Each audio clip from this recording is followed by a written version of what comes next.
பொரிச்ச கத்திரிக்காய் குழம்பு எப்படி வைக்கிறது அப்படிங்கிறத தான் பார்க்க போகிறோம்.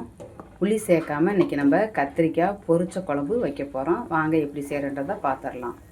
ஹாய் மக்களே, இன்றைக்கி கத்திரிக்காய் பொரிச்ச குழம்பு வைக்க போகிறோம். 200 கத்திரிக்காய் எடுத்திருக்கேன்.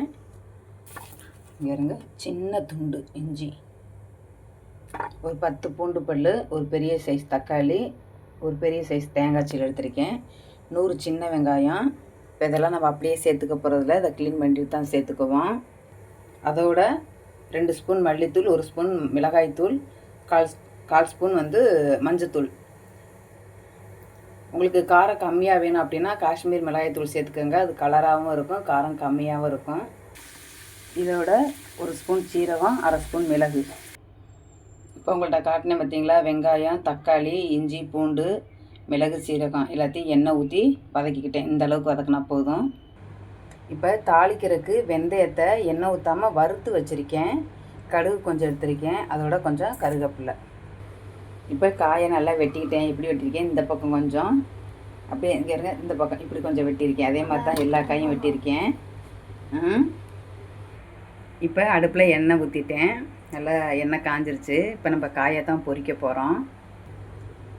காயை அலசி அந்த தண்ணியை நல்லா உதறிட்டு எடுத்திருக்கேன். காயை இப்படி நல்லா பொரிச்சுக்கோங்க, நல்லா கிண்டி விட்டுக்கணும்.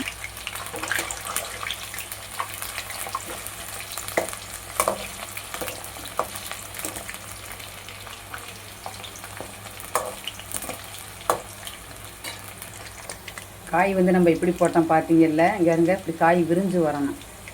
இந்த இடத்துல பார்த்தீங்களா விரிஞ்சு வந்திருக்கு. இந்த மாதிரி விரிஞ்சு வரணும், காய் விரிஞ்சு வரணும். நான் அந்த ஸ்டேஜில் ஆஃப் பண்ணி எடுத்துக்கிறேன். உங்களுக்கு தேவை அப்படின்னா இன்னும் கூட ஒரு 2 நிமிஷம் சேர்த்து கிண்டிக்கங்க. இப்படி நல்லா வடிகட்டி ஒரு ஓரமாக எடுத்து வச்சுக்கலாம்.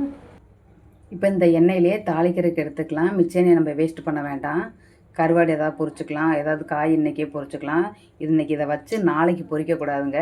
இன்றைக்கே இந்த எண்ணெயில் சமைச்சிடணும், வேஸ்ட் பண்ணாதீங்க. இதோட கருவேப்பிலையும் பொரித்து எடுத்துக்கிட்டேன். இதையும் அந்த காயோடு சேர்த்து வச்சுக்கலாம். கடுகு வெந்தயம் போட்டு தாளிச்சிட்டேன். இப்போ தாளிச்சிட்டேன். இதோட இந்த நம்ம அரைச்சோம் பார்த்தீங்களா, வெங்காயம், தக்காளி, இஞ்சி, பூண்டு இதெல்லாம் அரைச்சி சேர்த்துருக்கேன். இது பச்சை வாசனை போக வதக்கலாம். இதோட இந்த மல்லித்தூள், மிளகாய்த்தூள், மஞ்சள் தூள் இதெல்லாம் சேர்த்துக்கலாம். சேர்த்து நல்லா கலந்து விட்டுக்கலாம். நல்லா பச்சை வாசனை போகிற வரை நல்லா வதக்கி விட்டுக்கலாம். இதை இப்போ நல்லா வதங்கிருச்சுங்க, பச்சை வாசனை போயிடுச்சு. இந்த ஸ்டேஜில் நம்ம கொஞ்சம் தண்ணி சேர்த்துக்கலாம். நான் மிக்ஸி ஜார் கழுவுன தண்ணி, இந்த வெங்காயம் தக்காளி வதக்கணும் பார்த்தீங்களா, அந்த தண்ணியெல்லாம் சேர்த்து கலந்துக்கிட்டேன். குழம்பு போதுன்னா விட்டுருங்க, உங்களுக்கு தேவைன்னா நான் கொஞ்சம் தண்ணி சேர்த்துக்கோங்க. நான் கொஞ்சம் தண்ணி தாங்க சேர்க்க போகிறேன். இந்த ஸ்டேஜில் உப்பு எல்லாம் பார்த்து சேர்த்துக்கோங்க. நீங்கள் வெங்காயம் தக்காளி வதக்கிறப்ப கொஞ்சம் உப்பு சேர்த்துக்கிட்டிங்கன்னா சீக்கிரமாகவே வதங்கிடும். நான் அந்த ஸ்டேஜில் கொஞ்சம் உப்பு போட்டு தான் வதக்கினேன், அதனால் இப்போ கொஞ்சம் கம்மியாக சேர்த்துக்கிறேன். இது நல்லா கொதியட்டும். இது கொதி வந்தோடனே நம்ம காயை சேர்த்துக்கலாம். உங்களுக்கு தேவை அப்படின்னா புளி சேர்த்துக்கோங்க. நான் புளி சேர்த்துக்கல, இந்த ஓரக்கெல்லாம் வலிச்சு விட்டுக்கலாம். உங்களுக்கு எந்த அளவுக்கு குழம்பு தேவையோ அந்தளவுக்கு தண்ணி சேர்த்துக்கோங்க. நான் வெந்தயத்தை வறுத்து அப்புறமா தாளிச்சிருக்கேன். நீங்கள் அதை வறுத்து பொடி பண்ணி கூட சேர்த்துக்கலாம். புளி கரைசல் சேர்க்குறப்ப ஒரு எலுமிச்சம் அளவு புளி சேர்த்து கடைசியாக ஊற்றிக்கோங்க. ஃபைனல் டச்சாக கொஞ்சோண்டு வெல்லம் சேர்த்துக்கோங்க, இன்னும் நல்லா டேஸ்ட்டாக இருக்கும். இப்போ அதை அப்படியே ஒரு மூடி போட்டு மூடி வச்சிடலாம். இது அப்படியே நல்லா கொதியட்டும். இப்போ கொதி வந்துருச்சான்னு பார்த்துடலாம். சூப்பராக கொதி வந்துருச்சுங்க. இப்போ இந்த ஸ்டேஜில் நம்ம பொரிச்சு வச்சோம் பார்த்தீங்களா, கத்திரிக்காய், கருவேப்பிலை ரெண்டையும் நம்ம இந்த ஸ்டேஜில் தான் சேர்க்குறோம். சேர்த்து விட்டு இதை லேசாக அந்த ஓரக்கெல்லாம் எடுத்து விட்டுருங்க. அங்கனைக்கான வத்தி வச்சு பார்த்தீங்களா, அப்படி நல்லா எடுத்து விட்டு திரும்ப மூடி வச்சுருங்க.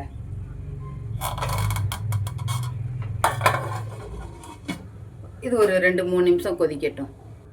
காய் போட்ட பின்னாடி லோ ஃப்ளேமில் வச்சுக்கோங்க. லோ ஃப்ளேமில் வச்சு ஒரு 6-7 நிமிஷம் அப்படி கொதிய வச்சுக்கோங்க.